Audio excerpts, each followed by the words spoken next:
आपके periods regular है, 28 से 30 दिन का साइकिल है, तो जिस दिन आपकी पीरियड्स की डेट है उसमें आप 14 दिन माइनस करो तो वो आपका ओव्यूलेशन का डे आ जाएगा। तो जो ओव्यूलेशन का डे है उससे 4 दिन पहले और 2 दिन बाद में आपको रिलेशन बनाना है। ये आपकी फर्टाइल विंडो होती है, इसमें आपके प्रेगनेंसी के चांसेस सबसे ज्यादा होते हैं। तो अगर हम माने 28 से 30 दिन के साइकिल में आपका अंदाजन 10वें से 17वें दिन के बीच में आपकी फर्टाइल विंडो होती है, उन दिनों में आपको रिलेशन बनाना जरूरी है। अब दूसरा सवाल आता है कि क्या फर्टाइल विंडो में डेली इंटरकोर्स करना जरूरी है या फिर आप एक दिन में 2-3 बार इंटरकोर्स करो तो आपके प्रेगनेंसी के चांसेस बढ़ेंगे। तो इस चीज को समझो कि एक बार जब फीमेल बॉडी में अंडा यानी ओवम बनता है, रिलीज होता है, तो वो करीबन 24 घंटे तक जीवित रहता है।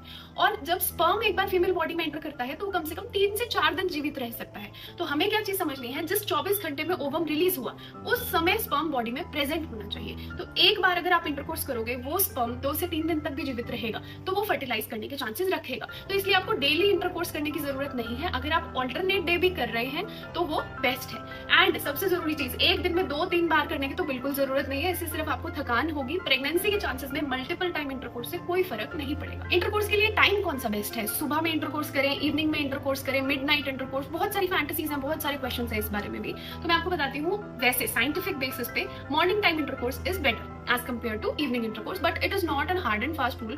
Why is it said so? क्योंकि जो मेल हार्मोन्स है वो मॉर्निंग टाइम पे पीक पे होते हैं, इसलिए sexual performance and other things are better at that time. But ऐसा कुछ नहीं है, अगर आप नाइट में इंटरकोर्स कर रहे हैं तो आप प्रेग्नेंट नहीं हो सकते। टाइमिंग एक मतलब morning evening is a very less significant factor. तो but yes, morning intercourse has better chances, so if you can plan that is okay. If you can not, then you need not to stress about it obviously. कई बार patient की ये complaint रहती है कि just after intercourse पूरा semen husband का जो वीर्य होता है वो बाहर आ जाता है, तो इस वजह से मैं प्रेग्नेंट नहीं हो पा रही हूँ।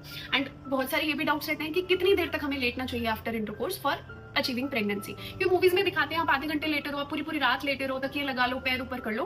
तो इस सब चीजों का लॉजिक क्या है बेसिकली, कि अगर स्पर्म बाहर आ गए तो स्पर्म तो बाहर आ गए, प्रेगनेंसी कैसे होगी? अगर आप पैर सीधे रखोगे तो स्पर्म जल्दी ऊपर जाएगा। ये लॉजिक है लोगों का, डॉक्टरी साइंस का नहीं है। डॉक्टरी साइंस में आपको बताती हूँ कि देखो, अगर एक बार जब सीमेन रिलीज होता है उसमें लाखों की तादाद में स्पर्म्स होते हैं, ठीक है, और वो बहुत तेजी से ट्रैवल करते हैं, बहुत तेज स्पीड से।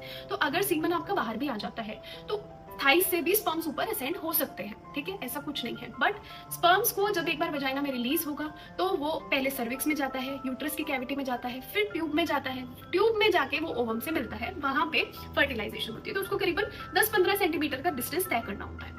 इसको ट्रैवल करने में करीबन उसको 5-10 मिनट सभी स्पर्म्स को ऊपर सेंड करने में लग जाते हैं। So that is what is advisable कि आप 5-10 मिनट के लिए लेटे रहें आफ्टर इंटरकोर्स। अगर सीमन बाहर भी आ जाता है, you need not to worry, sperms thighs से भी असेंड कर सकते हैं because they travel at a very high speed. And legs ऊपर करना, तकिया लगाना, इसका ज्यादा कोई लॉजिक नहीं है। बस आप 5-10 मिनट चाहे सीधे भी लेटे रहे, दैट इज इनफ। पूरी पूरी रात पैर ऊपर करके लेटने की जरूरत नहीं है। मूवीज से मिसगाइड नहीं हो। अच्छा, आफ्टर इंटरकोर्स आप वजाइनल एरिया वॉश कर सकते हैं या नहीं, या आप उठ के वॉशरूम जा सकते हैं या नहीं, ये भी बड़ा कॉमन सवाल रहता है। तो एक टिप मेरी रहेगी कि आपको बिफोर इंटरकोर्स यानी रिलेशन से पहले आपको यूरिन होल्ड नहीं करके रखना है। अगर आप पहले यूरिन होल्ड करके रखेंगे तो उससे ब्लैडर प्रेशर की वजह से आपको ड्यूरिंग इंटरकोर्स भी प्रॉब्लम आएगी and after intercourse you will have to immediately get up. Okay, so that will reduce your chances anyhow minimally, but yes. तो एक तो आपको पहले यूरिन का प्रेशर नहीं होना चाहिए।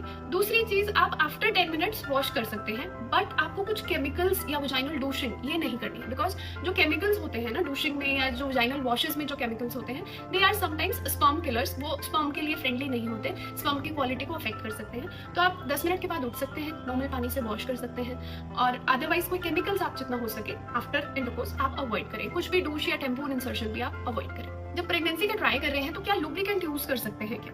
क्योंकि sometime people use it for pleasure, sometime for medical reasons, whatever the reasons be. Lubricants use करते समय आपको एक चीज ध्यान रखनी है कि कोई भी केमिकल लुब्रिकेंट आपको यूज नहीं करना, क्योंकि जनरली जो सेक्सुअल लुब्रिकेंट्स होते हैं उसमें थोड़े हार्श केमिकल्स होते हैं जो स्पर्म किलर होते हैं, स्पर्म फ्रेंडली नहीं होते। And again, if you are using chemicals and sperms उसी एनवायरमेंट में रिलीज हो रहे हैं तो एनी हाउ स्पर्म तो वो खत्म कर देगा, उसकी क्वालिटी को खराब कर देगा, तो प्रेगनेंसी कैसे अचीव होगी? कंसीव करने के लिए बेस्ट पोजीशन क्या है, किस पोजीशन में आपको इंटरकोर्स करना चाहिए जिससे आपकी प्रेगनेंसी के चांसेस बढ़ेंगे?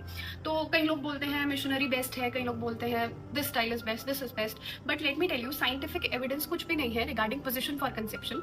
एक सिंपल लॉजिक है जिसमें आप कंफर्टेबल हो, it is not painful, and the most important thing is deep penetration is insured. तो ये 3 चीजें आपको ध्यान रखनी है। इसके अलावा और कोई भी लॉजिक नहीं है। ऐसी मेनी अनरिलायबल सोर्सेज जो किसी चीज को बेस्ट बताते, किसी चीज को नहीं, कुछ नहीं है। जस्ट कंफर्टेबल होने चाहिए, it should not be painful, and yes, deep penetration should be insured. Rest it is up to you and your partners comfort.